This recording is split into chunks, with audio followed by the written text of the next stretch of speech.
Hello everyone, and welcome to this unboxing video for Lord of the Rings Battle of Pelennor Fields. This is the new starter box for Middle-earth strategy battle game. So this is GW, Game Workshop's miniatures game for Lord of the Rings. It's pretty much been coming out since, I don't know, the Peter Jackson movies. It's where a lot of the imagery comes from and everything. I believe almost every model is based off the imagery from that series of movies. And these are the same people that do Warhammer, be that fantasy or 40k, as well as a bunch of other things. This is their second edition, basically. For once, they've actually kept a lot of their models the same, instead of being like, oh, hey, you need whole new ones, or things like that, because GW has a habit of doing that, or at least used to. They've been better about it for the past few years. I think since the release of Age of Sigmar, which, rules-wise, was kind of a... yeah, no. Although, I think that has a second edition now, and I'm not too sure if they changed stuff for the better or worse, but let's see what's in here. As I'm just trying to get the lid off. There we go. So, this is my friend's copy. Oh boy, that's a lot of plastic. I can't even smell it, and that says something. And she's a massive Lord of the Rings fan. In fact, this room used to be like a story out of How I Met Your Mother, her bedroom. That's the reason that's on the wall. I love it regardless, but she's the one who commissioned it. And to my knowledge, she's going to be having me paint all of these. So look forward to videos on that eventually. But this comes with a bunch of different miniatures, such as a troll. And this is pretty much the battle that takes place in the third movie, just between Mordor and Gondor.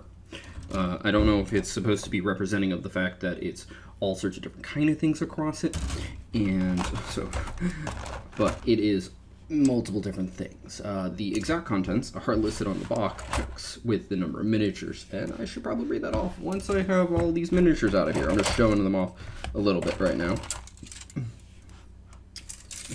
which is honestly probably going to be more of a just what the hell are we looking at kind of mess, because I don't even know. There's just now a pile of plastic building up in front of my monitor. Woo, peoples! Or are these the ghosts? Yeah, these are the ghosts. So they're even in here.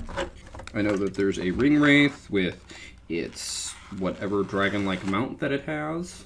In fact, here's one of the wings, and I believe its face, and here's the rest of that, including the ring wraith. I believe it is actually the Witch King.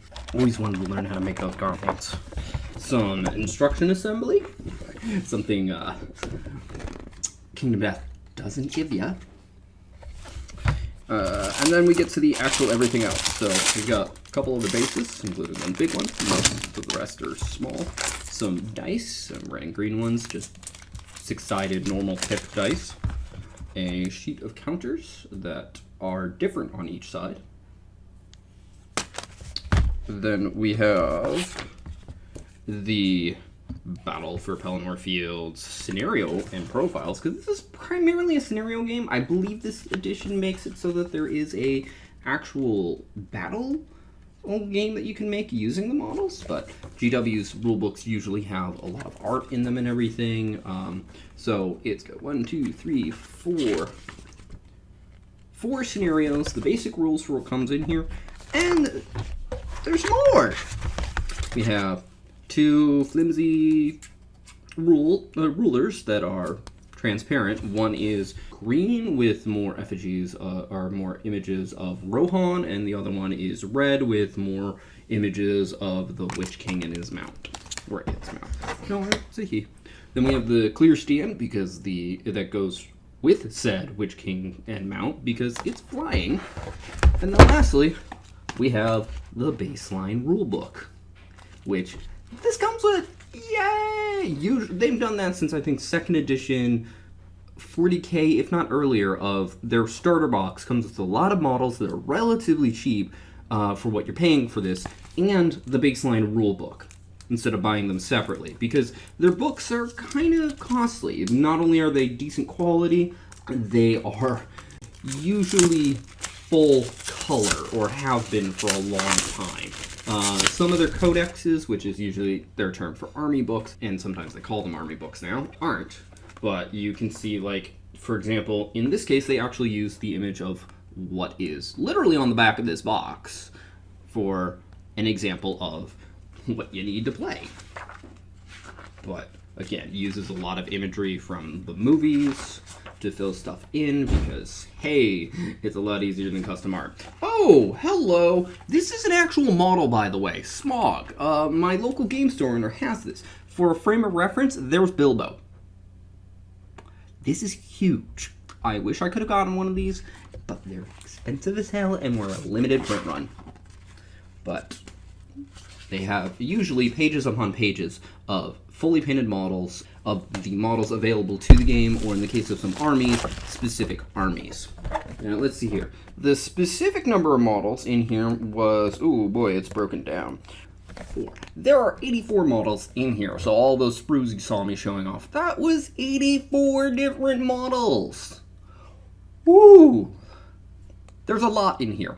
If you want to get into the game, honestly, this is what I would recommend picking up. If you're already into the game, that's a little iffy, because you can just get the books separately. If you're already into the game and want these models, or just want these models in general, yeah, get this, because this is pretty cheap for the amount of models that come in here. I believe my local game store owner, when pitching it to my friend, basically described it as it's basically paying for itself if you just want the models, and then, like, you're paying for some of the models, and then you're getting the big ones for free and all the other contents in it. But this is enough to play at 2 players, not full scale size, but still enough to play and get the idea and learn the rules. These games are generally meant for 1v1, and they're army versus army. But regardless, that's everything in here, because a lot of it is just models and sprues. Other than that, it was the book, some dice, and that's pretty much it, because that's really all you need to play this game are the models, rules, dice, and a ruler. Oh, and of course, a table to play on. But with that said, I hope you enjoyed. If you did, feel free to press the like button. If you think somebody else will enjoy this, please feel free to share this video. Also, if you didn't like this video, go ahead and press the dislike button. I won't mind, but please try to leave a constructive comment as to why. And if you want to comment in general, feel free to, such as you would prefer seeing models in a specific order, although my friend's request of order of models, if she has any, will override. Sorry. Or if you want to hear more of my thoughts on Lord of the Rings, also, if you need to know more about Lord of the Rings, yeah, my friend's a Lord of the Ring nut. Again, map of Middle-earth on the wall, and there were phrases all over the place when she lived here. You can still see one of them. But if you want to see more like this, be it my unboxing videos, my board game overview videos, which I probably won't be doing for this, and my painting videos, which I will be trying to get to this, feel free to subscribe. Regardless, thank you for watching and have a wonderful day. Bye-bye.